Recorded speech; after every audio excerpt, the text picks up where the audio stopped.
Hello everybody. If you're just joining us, I'll be joined by Jared from Actors Approach Craft Technique Toolbox in just a second. And we're going to be doing a workshop all about Stanislavski and some skills from Stanislavski's toolbox that we'll be sharing with you. We're going to be talking particularly about subtext and action in this evening. So, hi, if you've just joined us, we're going to get cracking with the workshop just in a little minute. We're just waiting for Jared to come along. So thank you so much for joining us. We will be making this as interactive as possible. We want this to add as much value to you guys as we possibly can. And yeah, we're really looking forward to you hopefully joining us. And Jared has just joined us now. We'll be welcoming Jared in just a second. And we've got a ton of stuff to share with you guys tonight, so hope you're excited for it. Or this afternoon. Hi, Jared. How you doing? Hey there. How's your day been? Are you having a good day? Yeah, good day so far. Weather is still crazy here. Oh, man. Lightning, thunder all day. Yeah, it's crazy. Oh, man. Well, just standard foggy Scottish weather in these parts. But thank Cheers, you. good to see you. Cheers, man. Yeah, really nice to see you as well. Thank you very much for joining us, everybody that's jumped into our Instagram Live today. I was just explaining, Jared, how we want to make this as valuable and as meaningful for people as possible, and hopefully interactive tonight as well. We're going to be running various exercises throughout tonight, and we really hope that you have some fun with us. I don't know about you, Jared, but recently I'm getting a lot of people asking me what's the best thing they can do as actors in this situation, right? You know, obviously we're in this strange times, and that people are in quarantine or lockdown, and things are restricted in the industry somewhat, and we're seeing some changes. And of course, people can go off and do their own projects. They can go off and you know, be trying to still obtain roles and things like that. But for me, one of the biggest things people can be doing right now when they do have time on their hands is skill acquisition. And like, I know you're so passionate about that as well. And when we do a little introduction to yourself in a little minute, maybe you can share some of your experience you have in skill acquisition. But to me, skill acquisition is something that never disappears. And if you can come to the other side of this strange times that we're in, with tons and tons of new skills as an actor, you're going to put yourself in a really strong position. But yeah, what's your thoughts on that, Jared? Yeah, very strong thoughts about it. You know, a lot of times actors and students that I interact with under normal conditions, they say, I just don't have any time. I don't have enough time. I don't have the time to take this class. I'm working and I'm trying to do this, and I just don't have time to grow as an actor. And in this time of restriction and quarantine and lockdown, you have so many more hours available to you in the day that if you're not taking advantage of it as an actor, as an artist, if you're not working on your craft, you're missing an opportunity. So yeah, read books, watch movies, watch plays, take online classes, start writing, write that screenplay, write that play that you've always wanted to, that idea that's in your mind. You have an idea for a musical, but you just haven't had time to sit down at the piano or pick up the guitar to do it. Take the time to just work on your craft. Yeah, and of course, come and join Instagram Lives like this. And well done to you guys who joined us tonight to jump in and add some new skills, or maybe refresh some skills that you already had. So we've got a ton of stuff we want to jump into over this next little while, Jared, right? And Instagram cuts us off after an hour, so we really got to get to it. Yeah, we learned that last time. Yeah. We're just going to start to touch the surface of the world of Stanislavski tonight, right? We're going to be, in particular, looking at subtext and actioning. We're going to share a little bit of our experience, each individual's experience, and we're going to pipe in with each other, and we're going to have some exercises going on that hopefully these guys can get involved with as well, right? Sure. Great. So we'll just jump right in to start with some chat about subtext. So please, guys, use the comment section that we've got here tonight. Ask any questions. Please, we want you to get involved as much as possible in what we're sharing tonight. But from my understanding of subtext, it was a really eye-opening moment for me as an actor when I first started to really understand the significance of it and the importance of it, and how I can add to my craft as an actor through looking at the subtext of a script. I guess there was a time in my acting life, I guess before I started doing proper training and things, that I just thought the script was the thing, right? I didn't fully realize just how much life could be breathed in beyond just the words that I saw on the page. And then I started to do some work of Stanislavski, and I heard things like that he believed that only 10% of actually what's being spoken is the words that's actually being written on a page, and that 90% of it is underneath the text. And I thought, whoa, that is quite an exciting thought. And from there, I remember this quote as well, and I'm probably paraphrasing slightly, but it's like that people don't pay to see the script, they pay to see what lies, they pay to see the subtext, essentially. They pay to see what lies underneath, what happens within the spaces, what happens in the life underneath. Because if we think about it, guys, if you showed up to see a play where everybody could say what they wanted to say, where everybody could get what they wanted within the first 5 minutes, it would be quite a short play. It would be like, I love you, okay, and play. So I think that's just like life, isn't it? There's so much as human beings that we fail to be able to communicate, that we fail to be able to put across, and we end up having these awkward conversations, this bit of small talk, these random things that come out of our mouths. And really, as human beings, we're always trying to read under the surface and be like, what's that person really meaning? And in acting, it is no different at all. Would you agree, Jared? Yeah, I'm just sitting here quiet, enjoying listening to you talk about that.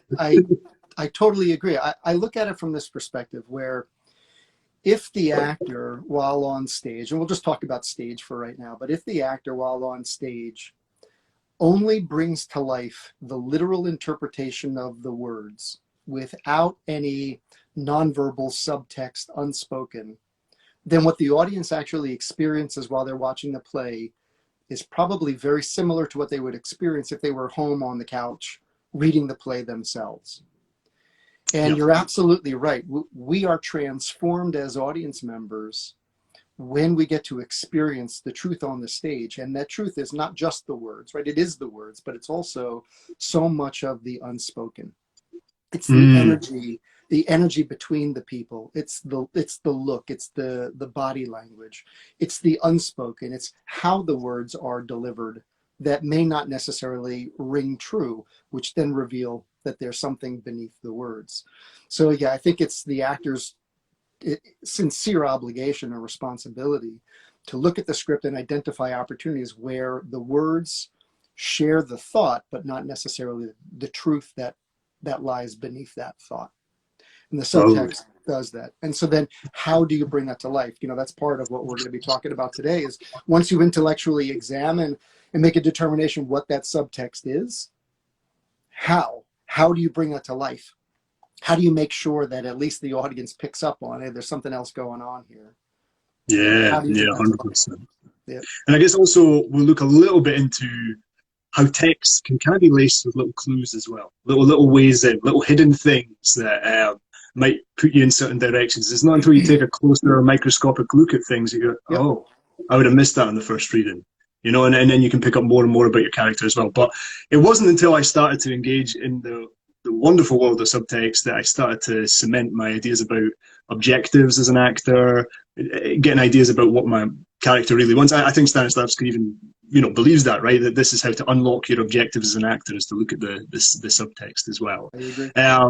So it's a really exciting place to be looking at. So I guess our first exercise we're going to do all together tonight, guys, is Jared and I throughout tonight, we're going to do a little bit of like acting for you guys.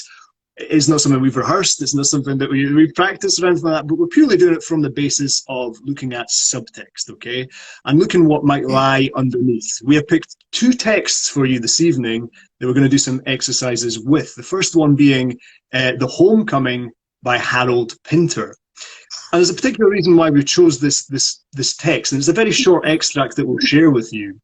But there's just tons and tons that is going on underneath the surface between these 2 characters.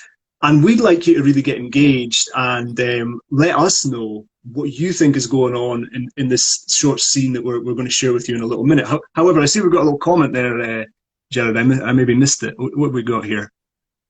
It's the pause. We have Elma Da Ben. It's the pauses, it's the sigh, it's the hands, fingers even, it's the energy of the character.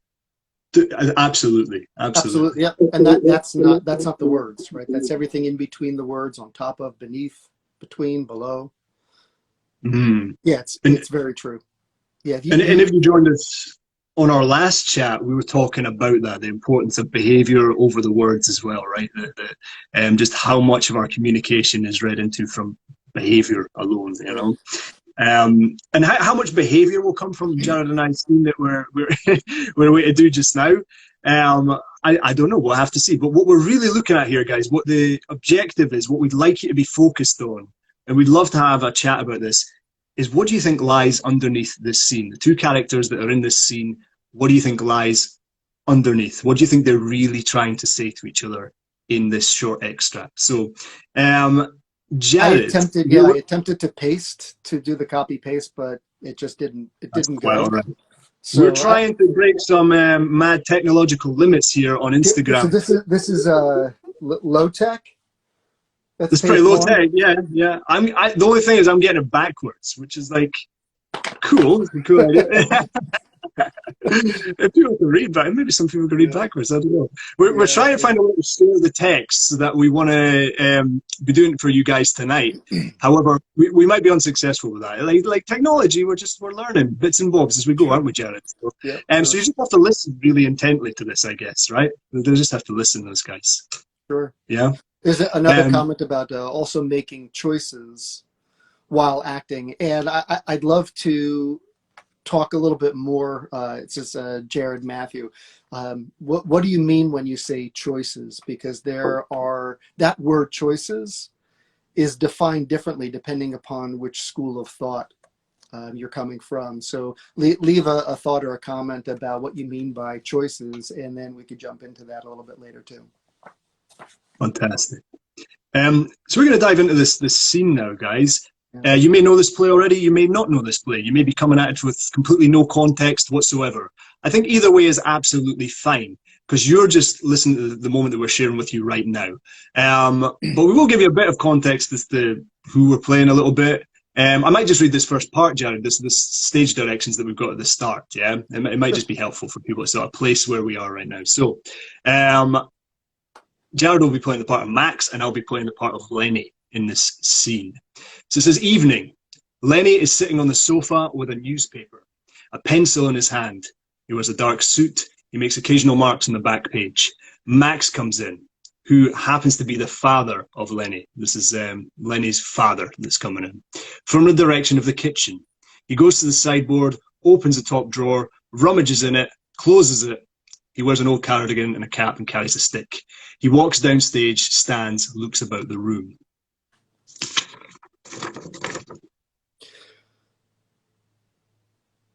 What have you done with the scissors? And there's a long pause, right? Every time I stop, I'm just following the pauses in the text. I said I'm looking for the scissors. What have you done with them? Did you hear me? I want to cut something out of the paper. I'm reading the paper. Not that paper. I haven't read that paper. I'm talking about last Sunday's paper. I was just having a look at it in the kitchen. Do you hear what I'm saying? I'm talking to you. Where are the scissors? Why don't you shut up, you daft prat? Don't talk to me like that. I'm warning you. There's an advertisement in the paper about flannel vests.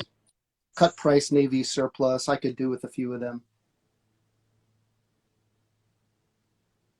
I think I'll have a fag. Give me a fag. I just asked you to give me a cigarette. Look what I'm lumbered with. I'm getting old, my word of honor. You think I wasn't a tearaway? I could have taken care of you twice over. I'm still strong. Okay, great. And that is the scene between Max and Lenny there. So we to recap, we had a lot of like talk about scissors, that Max wanted some scissors from Lenny. He seemed to be wanting a lot from him. So first of all, we would really love you guys to share with us what was your idea as to what you thought was going on underneath that scene. For a start, Lenny in that scene said very little at all, but then was that in itself saying something? If you get me, like what did you get from that? We had a father and a son. The father seemed to be requesting a lot of things from him. What did he want, Jared? He wanted some scissors. He wanted A cigarette. yeah, Looking for the ad in the paper. Yep. He didn't get much of a reply from his son, other than he's reading the paper.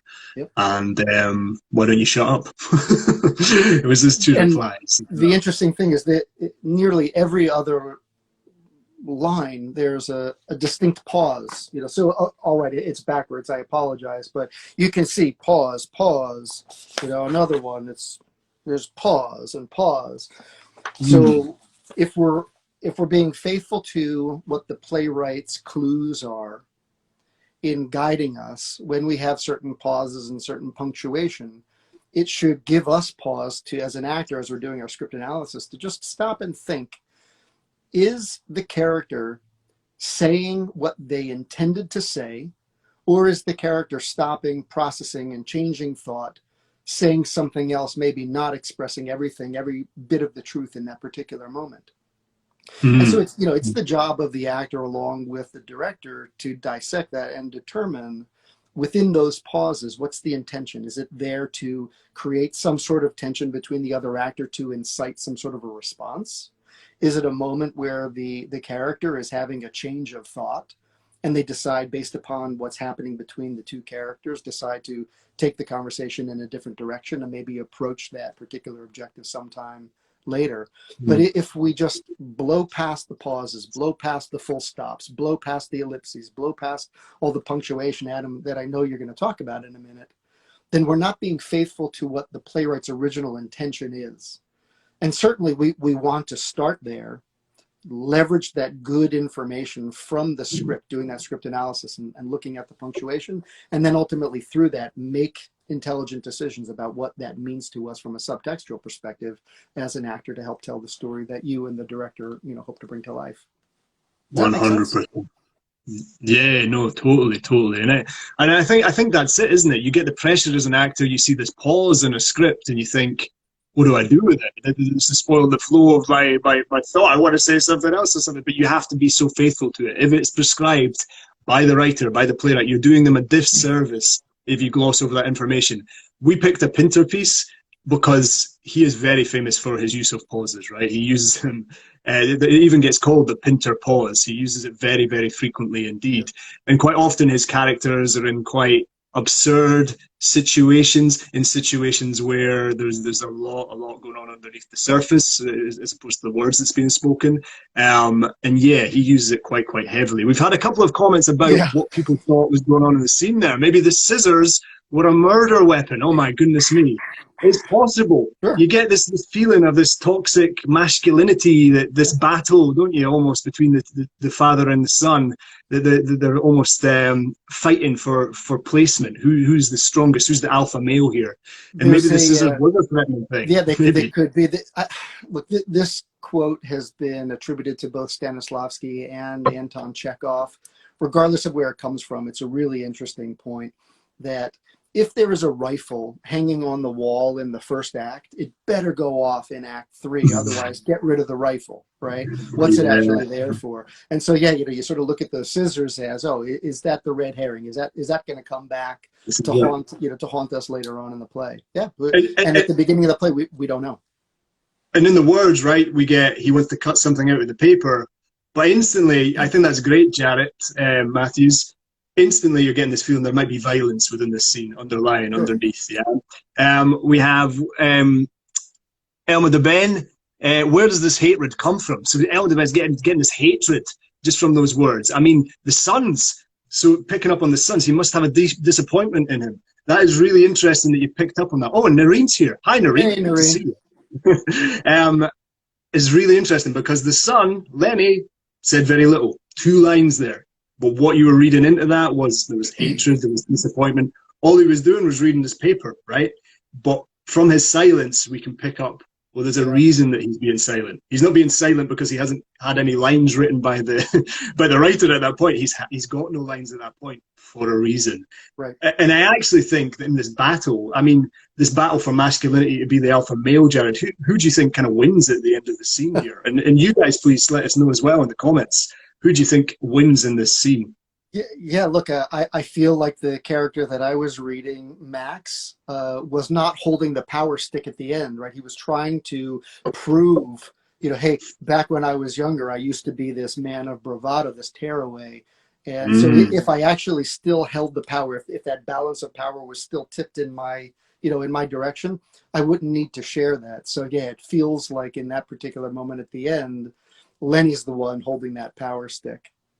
I think so, by doing very little, by doing nothing, by reading his paper, right? And quite possibly the tactics, the ways that Max is trying to get a reaction from Lenny, well, it might have worked once upon a time when he was younger, when he, I don't know, maybe when Max was stronger, bigger than him or whatever, but in this instance, now he seems to be a bit of an older man or whatever, that maybe Lenny's the more powerful, strong male in this room that they're in, that he just needs to do very little at all, you know, to get the power.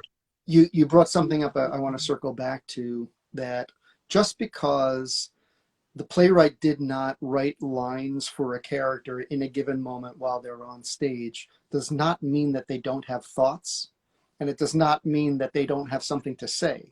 The character is just choosing, right? This is what the actor's interpretation should be, that the character is choosing to not express verbally what's going on inside of them. And then therefore, through behavior or subtext, energy, the exuding of that particular energy.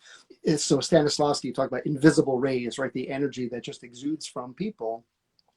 All of that needs to be the focus of the characters when they don't have the lines, right? So just because you don't have something to say doesn't mean you don't have something to say.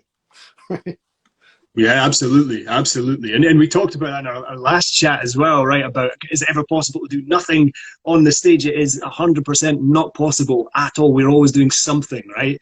If you don't have the lines, if you haven't, that doesn't matter. You're always coming from a place of, what do I want to achieve in this scene? You could speak at any moment. The audience need to believe that you could speak any moment. Some great stuff going on in this chat here, Jared. Hannah, I'm thinking there's some tension in the relationship between the father and the son. The father seems to be trying to make amends. Perhaps more background to the characters will give us an idea why. Yeah, absolutely. I think that's great. A piece of great writing, right? That makes you. That is actually the start of the play that we shared. It's a weird play, though, right? It's weird. It's a strange, absurd play. It's a good weird. Yeah. But it's very absurd if you do read that play, if you haven't already.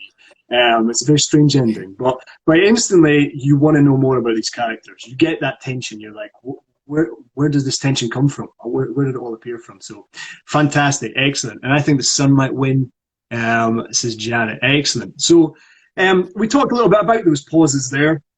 And I guess it's worth saying as well, when I was looking a little bit into the Pinter pause in preparation for this, I came across this idea that there can be 3 different silences, believe it or not. Like the examples were given of an ellipsis, a pause, and a silence, right? An ellipsis being maybe a slight hesitation, those 3 dots that you might see in a script. The script we're going to do in a little minute has those 3 dots. A pause, as you were saying, Jared, that maybe somebody's received what they're talking about, they're having a little think about how they feel about that before they respond as well. And then Pinter often uses this as well, and many playwrights do, the silence being a completely different thing, longer than the pause. It doesn't mean just as an actor that you sit there and wait for 5 minutes and, then I'll speak. You have to be going through something in that silence. Like, why is there a silence? Why, when 2 people are talking in real life, is there a big long silence there? Well, perhaps they're just too far apart in their ideas of the world and their thoughts, and they're really having to reevaluate, how do I communicate with this person? Like, how do I get any fragment of my thoughts and my feelings across to this person and have them understand it, you know? I think if there's a silence, you're coming from a place you're maybe a little bit flummoxed by the whole situation. don't quite know an entry point into how to communicate with that other person, you try to figure it out, right? It creates the tension. Somebody just wrote here, it's great to be able to raise the tension from deep silences. And it's true. People don't like silence. That's why it's so uncomfortable in an elevator, right? Or a library. There's so much tension, and everybody feels so very uncomfortable when nobody's talking. You know, yeah. living in the silence, it creates that beautiful tension. And then when you break it, it's a beautiful next moment. Absolutely. Only now in this current climate, we will never be in an elevator for the next 3 months. One at a time. We'll long for that silence in an elevator once further. Yeah. Hey, Andrew, thanks for the comment on the glasses. It's because I'm reading stuff tonight, and if I don't have my glasses on, I'm not going to be able to read at all. But thanks, man. I appreciate it. Thanks for joining us as well. So that was a bit on Pinter. We're going to go to something a bit more contemporary now. We're going to go to a piece by Dennis Kelly. It's a play called Orphans. And I absolutely love this play. We won't give you any great context as to the background of this play, other than there's a young man that's shown up in the kitchen of his sisters. And his sister and her husband are enjoying a nice romantic meal. And this young man is turned up with a white T-shirt that is covered in blood. Okay, and that's all we'll sort of share with you from the play just now. All right. There's a particular reason that we picked this one out as well to share with you guys this evening. Okay, and I'm going to read this short monologue. It's from the brother that's just shown up in the kitchen, right? And he says a lot here. He says a lot, and I'm purely going to try and read it to be faithful to the punctuation that Dennis Kelly has written in this. And we're going to particularly look at the subtext of punctuation here. What can you read in as an actor from the punctuation that a writer gives you? What clues can you pick up from that? If you were a detective, and as we were saying, looking for clues within the text to give you clues about your character, what clues can you get from this character and the way he speaks? Now, you can't see the text, guys, unfortunately, just due to our technical difficulties we're having. But I'll try and verbally do it for you so you get it, okay? And hopefully you'll pick up some of the punctuation here. So this is Liam from Orphans. Well, actually, before you start, what I'd like to ask everybody that's watching is give thought to what you think is going on inside Liam. How is he feeling? What is he trying to communicate? Because what I'd like you to do is type some thoughts into the comments, and we will pick up those comments, your thoughts, and I'm going to turn that into an acting exercise using actions with Adam. So you are going to help guide the direction of where this monologue goes after he reads it the first time. Great. Fantastic. There we go. This country, it's just monsters and it's dark out there. Sorry I didn't knock. I used the key.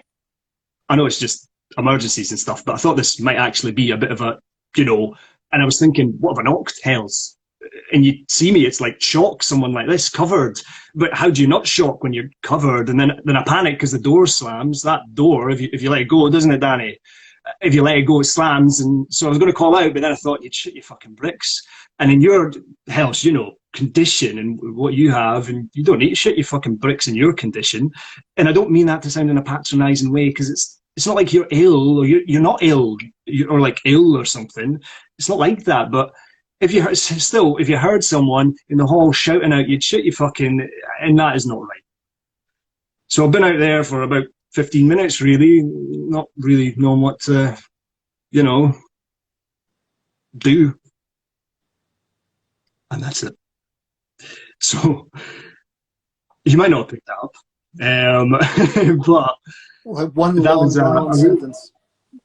That was a real run-on sentence, wasn't it? There was there was hardly any, guys, full stops within that monologue there. What we were dealing with was quite a lot of commas,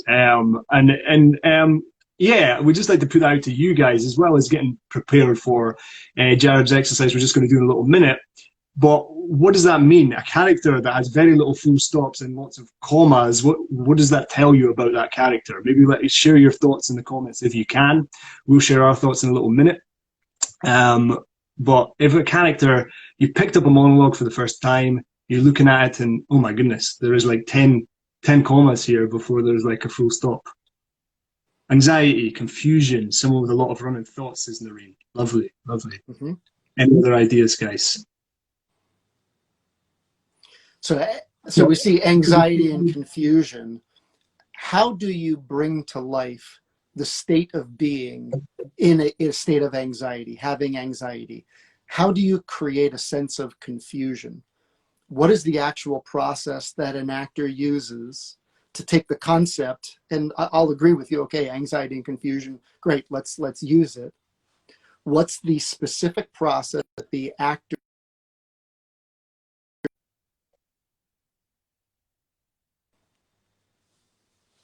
I think Adam just froze on me. Oh, maybe he's coming back. I think I've got a little circle around you as well there, Jared. Oh, yeah. We can still hear each other, right? I just Elmer the Ben there with a really nice comment. The character sounds so decisive, but it's done intentionally. His voice was shaking. Maybe he was just pretending how decisive he was being, right? I love that. I love that. Like, he was saying so many words there. He was saying a lot of words. However, quite often, the more words that somebody says, they're maybe hiding something. They're maybe not wanting to share something the right way. And if you look really closely at the words this character's saying here, well, they're kind of non-sentences. They're I think you said, Jared, run-on sentences, right? Yep. That, like, he stops halfway through, like, to the point where he doesn't even finish his sentence before he says the next thing. And I think this is a character who's trying to take control of a situation because he needs time to process, he needs time to think. And I think that's a real window into his thought process when he stops at the end to say, I don't know what to do. He doesn't know what's going on. Well, let's go back to your question you posed there. We haven't got, I think, we lost connection a little bit. So any thoughts on what Jared was asking? How does an actor begin to approach that? Yeah, how do you take the concept of anxiety or confusion or potentially being deceitful, lying, talking just because you don't want to share the truth? What do you do as an actor to bring that to life? And so in this exercise, we're going to be exploring one of Stanislavski's core principles called actions or actioning. And it starts off really, really simple. It's a very simple formula of I plus a verb. And if you are faithful with delivering the lines, however it makes you feel, through a specific action, I plus a verb, you will deliver a specific message that is clearly articulated and clearly received. And there's no confusion as to what's going on when you follow the I plus a verb. So that's the beginning part of it, I plus a verb, and then it expands, it grows to I plus a verb with a little adjective. So as an example, anxiety. If I'm going to use the action of I plus a verb to bring forth anxiety, I may look at an action like I panic. As opposed to saying, I'm frantic, right? I apostrophe M, I'm frantic. If you use the concept of I'm frantic, it's a state of being. How do you bring that to life? Most actors are going to behave in a way that's going to represent being in this frantic state, but it's very predictable, it's quite boring, and it's exactly what everybody else is going to do, right? And so we don't want to bring to life a concept, a state of being. We want to bring to life through the actions some very specific point of view. So Adam, what I'll do, I'll come up with 3 different actions for you, and when you say the monologue, I'm going to snap periodically. And when I snap, I just want you to move to the next action in a cycle. And after you get to the 3rd, when I snap again, you're just going to go back to the beginning. So the first action is going to be, I panic. Okay? Whatever that means to you. And then when I snap, I want you to go to the next action of, I pacify. Okay? From I panic to I pacify. And then the 3rd one is I deceive. Okay? Panic, pacify, deceive. I panic, I pacify, I deceive. And there's no right or wrong. It's however your body interprets I panic, I pacify, I deceive. And the intention here in this exploration, and it's not necessarily we're not necessarily looking to try to figure out how to perform it. Right now in a rehearsal, we're trying to discover the truth of the text. And by going in this cycle and not pre-planning how specific lines are going to be, it gives you, the actor, the opportunity to stumble upon a moment in a way that you've never thought of before, to help you gain new insights into the material. Great, great. Yeah, no, absolutely. And I think I literally will be discovering this as I go and making these new discoveries. So no, excited to jump in and see. So panic, pacify, deceive. I pacify, I deceive. And so just, and I'll make a motion. Well, that actually looks kind of cool. I'll make a motion so that you can see it in case while you're talking you can't hear me. I'll wait too. All right. Excellent. So let's just see what happens. So you'll start off with, I panic, whatever that does to you. This country is just monsters, and it's dark out there. Sorry, I didn't knock. I used the key. I know it's just emergencies and stuff, but I thought this might actually be the, you know, and I was thinking, what if I knocked else? And you see me, it's like shock, something like this, covered, and how do you not shock when you're covered? And then I panicked because the door slams. That door, if you let it go, doesn't it, Danny? If you let it go, it slams back. So I was going to call out. But then I thought, you'd shit your fucking bricks. And in your hell's, you know, condition and what you have, you don't need to shit your fucking bricks in your condition. And I don't mean that to sound in a patronising way, because it's not like you're ill. You're not ill. Or like you're ill or something. It's not like that. But still, if you heard someone in the hall shouting out, you just shit your fucking, and that's not right.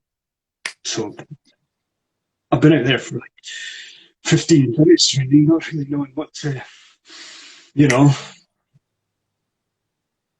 do. Okay. Good job. Yeah, good job. Yeah, you took the direction, you played along really, really well. How was it for you? What did you experience? What new thoughts did you have? How did you discover the material now? Yeah, lovely. I wish, you know, people watching this could join into this sort of thing and experience it for themselves.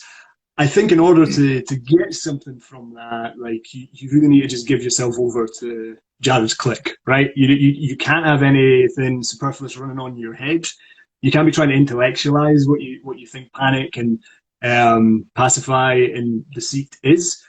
You've got to just kind of have a feeling with it and like try and connect it to the words and think like, I'm feeling this in this moment, like, and I'm really wanting to communicate that to these people, you know.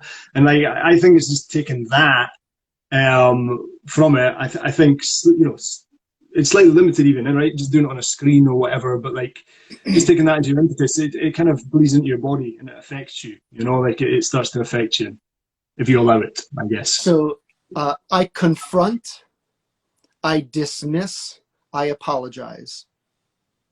Okay. I confront, dismiss, apologize. I dismiss, I apologize.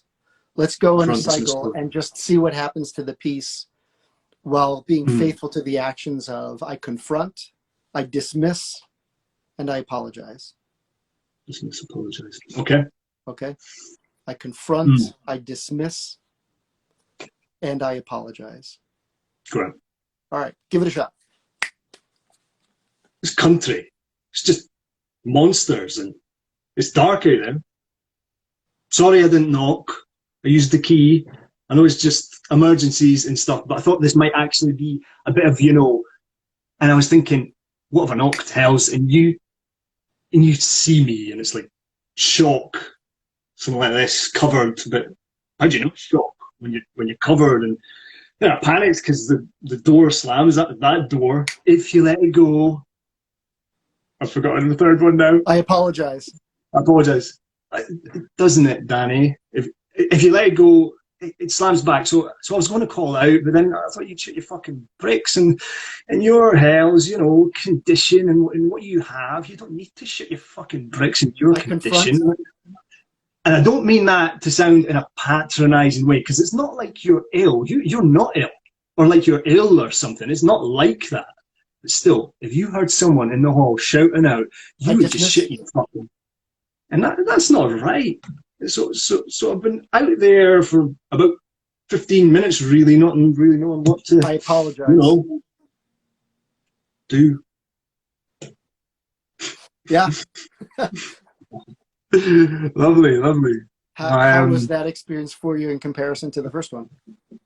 It was nice, man. I think that's it. I think you need to be so nimble with this sort of exercise, and like you need to let the let the last one go that you were in instantly to switch over. It's really really nice as an actor, right? It's really nice because you quite often get set in a certain way, and you're like, oh, I quite like saying it like this. I quite like saying it in a certain way, or whatever. You know, you discover something new when you allow yourself to just stumble upon a moment. And I'm looking at some of the comments from a few of the people, and the interesting thing is that they are observing how these actions are affecting you emotionally, relationship, and physically. They're looking at your eyes, like, looking all around, and the action is triggering a response in you physiologically. And all of that is received by the audience and interpreted as the subtext, right? And so that's sort of the whole connection here between subtext and actioning, is to say, once you figure out what you believe the subtext to be, one of the many acting craft tools that an actor has at their disposal to bring that to life so that the subtext can be experienced by the audience is through picking the right action to deliver that message with crystal clarity, because it affects everything about you, your emotions, your point of view, your body, your energy, your essence. No, that's good. And it's really interesting hearing some of those comments, because totally, I guess if you give yourself over to that, and I think it's a hugely valid point, Jared, right? There is no right or wrong choices with this, right? And how I did it there, people participating in this workshop right now might have done it completely differently to people. Like, there is no right or wrong, right? But yeah, like, I think it is, you just need to give yourself over to it, and you really surprise yourself. Like, I'm surprised to hear some of those comments, because I didn't really know what was happening. I was just trying to listen for the click, basically. Confronting was brave, right into the eyes. What was the second one? I said confront and then dismiss.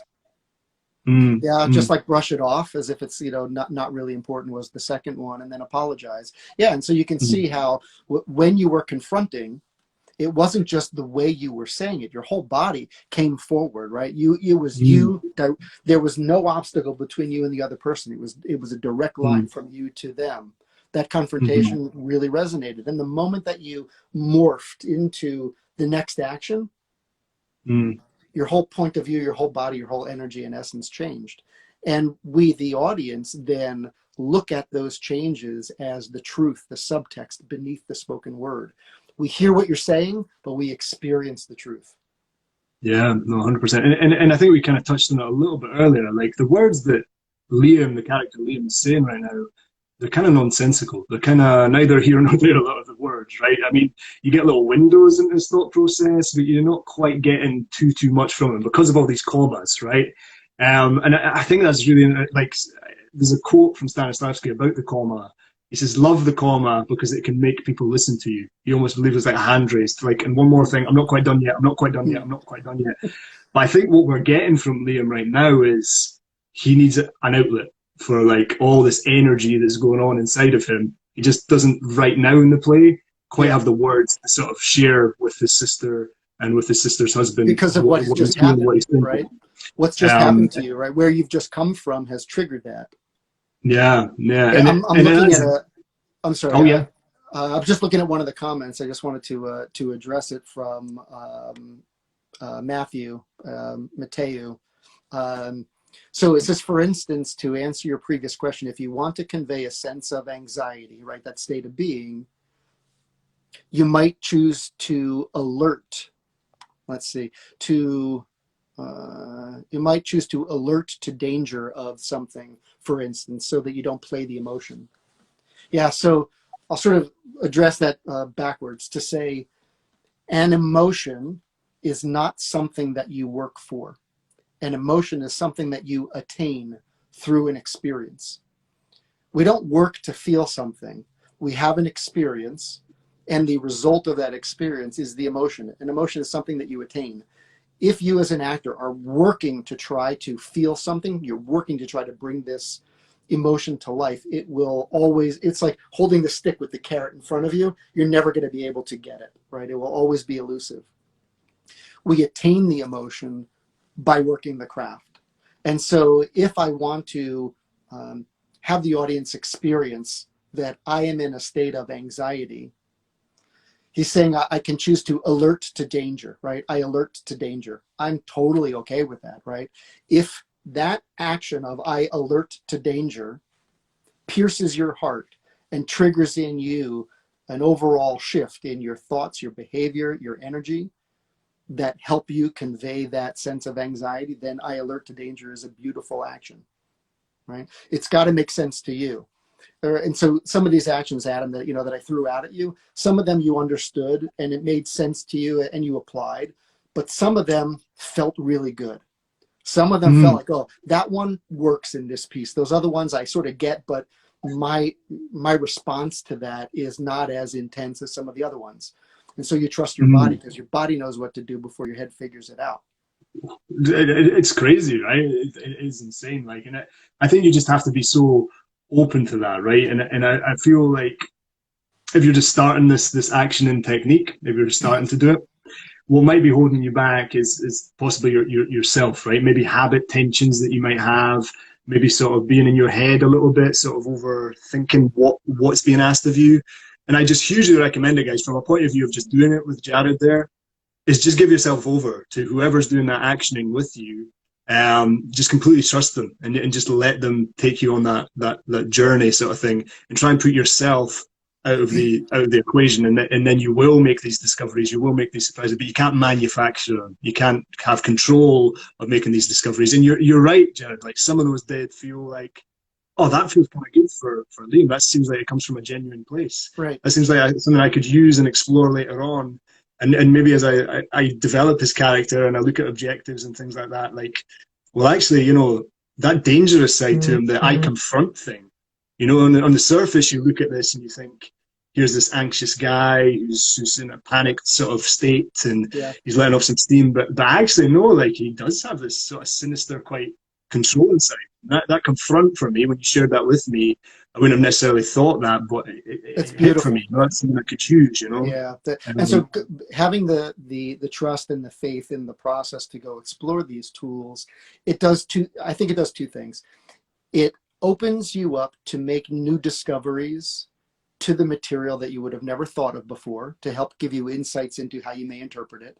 Or two, it also may validate your initial interpretation of the piece, right? Like if I said to you, I want you to use the action of I flirt, and you were faithful and you did it, you would leave that experience going, I did it, I get it, but that doesn't belong here at all. And your instinct to say, this moment has nothing to do with lightness and sensuality or playfulness. This is a deep, dark moment. And that's my instinct, right? And so if I try to impose some action that's on a lighter side, then it validates your initial interpretation of the piece. So the explorations that we go on as we're just rehearsing and figuring out is all part of the process to help you make the ultimate decision about how you want to portray this character. You can't go wrong from that perspective. We've had a couple of comments there. Noreen saying it's a really quick way of picking up this technique. It would work really well for an audition. Mathieu says, so you kind of have to be excited by the action that you choose. Well, yes and no, right? Like the one that you choose to go with further, I guess, right? If you choose to sort of, that kind of works, you need to be excited by that one. But I guess in this exercise, Jared, would it be fair to say you're kind of playing and you're exploring and like you're seeing what right fits? Now, you're kind of trying things on? Adam, you're spot on. Right now, we're just exploring and playing. We're not working towards polishing a performance.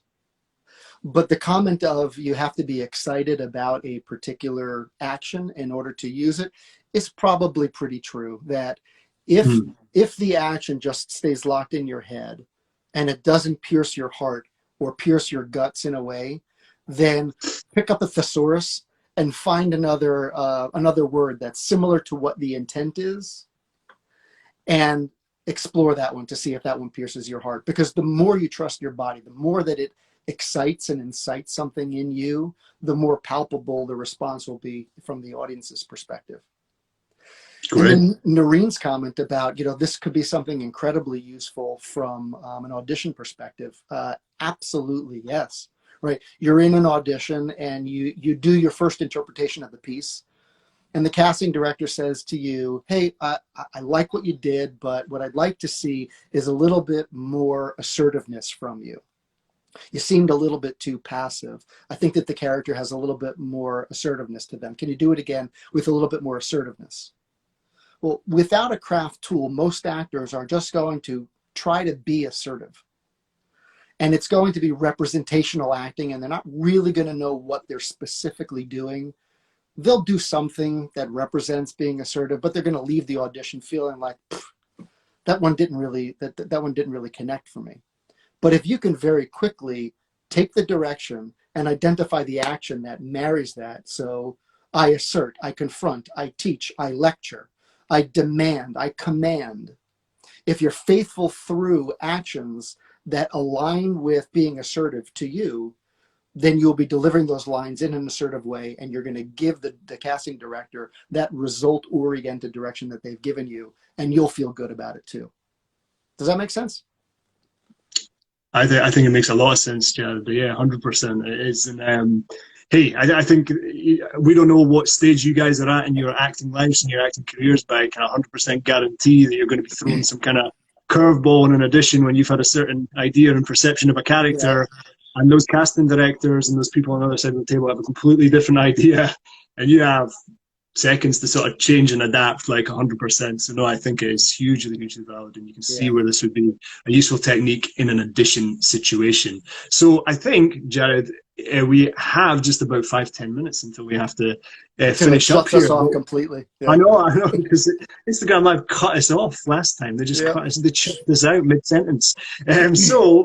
I think it'd be nice to talk about where these guys could maybe find some extra resources about this if they want to take this further, because we're only able to touch the surface in these workshops, these talks, right? For me, I got a huge amount actually of really practical advice on subtext, and there's some exercises in here about subtext and just in general. Like, I love this book, like the complete Stanislavski toolkit by Bella Merlin. Like that one to me. Because Stanislavski, his actual books are amazing and great as well. But if you want like practical steps that you can apply almost sort of instantly with Stanislavski's techniques, like I'd highly recommend this one. Oh, Jared, what have you got there? What have you got in your hands there? Well, I got the the ABCs, the an actor prepares, building a character, creating a role. And then I posted the other day about Nick O'Brien out of the UK. Gosh, some really wonderful Stanislavski work. He is able to, I think, really communicate in a very practical and attainable way how Stanislavski is still so very relevant. So there's a book, and then part 1, part 2 of the DVD series. Yeah, if you look up Stanislavski in practice, online, you'll find his work. Great. And that's Nick O'Brien, right? Jared, Nick O'Brien? Yep.